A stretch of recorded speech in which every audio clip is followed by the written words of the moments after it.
জীবনযুদ্ধে হার মানতে মানতে একটা সময় এমনই ছিল যে মনে হচ্ছিল যেন আর পারবো না। মনে হচ্ছিল যেন আমি বোধহয় ব্যর্থ হলাম।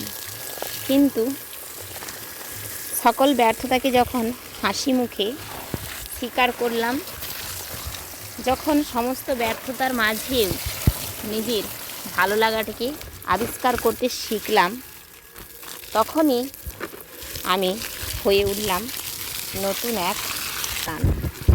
আমার মধ্যে জেগে উঠল নতুন এক বাসনা এবং নতুন এক অজানা শক্তি ও উদ্যম, যেই উদ্যমে আমি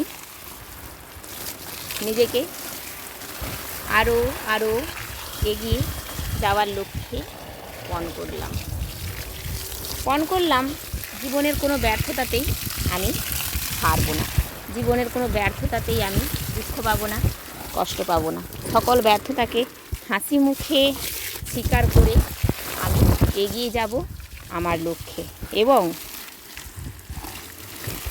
নতুন করে বাঁচার প্রচেষ্টায়, নতুন উদ্যমে বাঁচার চেষ্টা করব। আমি নতুনভাবে আবারও নিজেকে আবিষ্কার করলাম নতুনত্বের খোঁজে এবং নিজের ভুলগুলোকে খুঁজে নিয়ে অনুভব করলাম আমাকে আরও অন্য কিছু করতে হবে।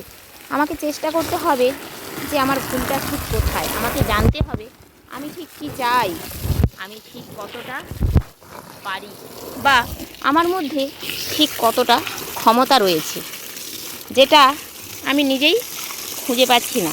নিজেকে খোঁজার প্রচেষ্টায় নিজেকেই সময় দিলাম, নিজেকে জানতে চেষ্টা করলাম যে আমার কোনটা ভালো লাগে, আমার কোনটা প্রিয় এবং আমি কিছু ভালো থাকি।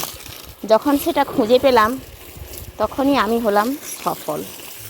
আমি হলাম সেই মানুষ যাকে কখনো কোনো অসফলতা গ্রাস করতে পারেনি। আমি হলাম সেই মানুষ যে কোনো খারাপকেই শুভ করে দিতে পারি। আসলে মানুষের মনটাই হলো সব। আপনি যখন আপনার মনে কোনো কিছু স্থির করে নেবেন, দেখবেন লক্ষ্য আপনি স্থির করলে সফলতা আপনার পদচুম্বন করবেই। তাকে মাথা নত করতেই হবে আপনার পায়ের কাছে। তবে কর্ম এবং নিষ্ঠা, ভক্তি এবং পরিশ্রম সবটুকু কিন্তু আপনাকে একত্রে করতে হবে। আপনি যদি বলেন আপনি যে কাজটা করছেন তাতে আপনার ভালোবাসা নেই, তাহলে আপনি সফল হবেন কী করে? আপনাকে অবশ্যই ভালোবাসার সঙ্গে ভালোভাবে এগিয়ে যেতে হবে। আপনি সে যে কাজই করুন, আপনাকে তাকে ভালোবাসতে হবে। সেই কাজের প্রতি আপনার আকর্ষণ থাকা প্রয়োজন। ভালোবাসা না থাকলে জীবনে আপনি কখনো সাকসেস হতে পারবেন না। তাই বলবো, নিজেকে ভালোবাসুন, আপনি যে কাজ করেন সেটাকে ভালোবাসুন। দেখবেন